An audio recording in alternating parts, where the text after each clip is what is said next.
Pour mesurer une distance avec SalSAGI, on doit tout d'abord ouvrir une image sur laquelle on a à la fois le phénomène étudié et une échelle.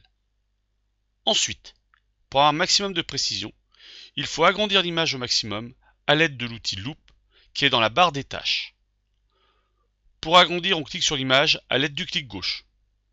Si on souhaite diminuer le zoom, on clique sur l'image à l'aide du clic droit. Puis, on sélectionne l'outil déplacer, représenté par une main dans la barre des tâches, et, à l'aide du clic gauche, que l'on maintient enfoncé, on peut centrer l'image. Pour indiquer l'échelle, on sélectionne l'outil rectiligne, représenté par un trait dans la barre des tâches. Puis, on trace un trait du début à la fin de l'échelle avec précision.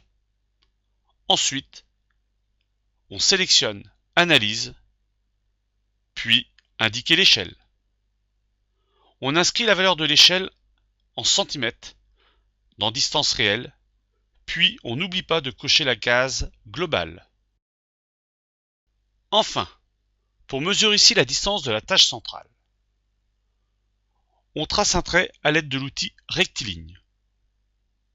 Puis, on sélectionne Analyse et Coupe. Il apparaît alors une courbe représentant l'évolution de l'intensité lumineuse en fonction de la distance.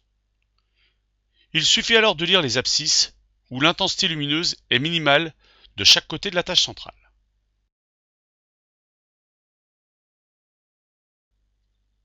On a alors x1 égale 1,35 cm et x2 égale 2,83 cm. On en déduit que la tâche centrale a une longueur x2 moins x1 égale à 1,48 cm.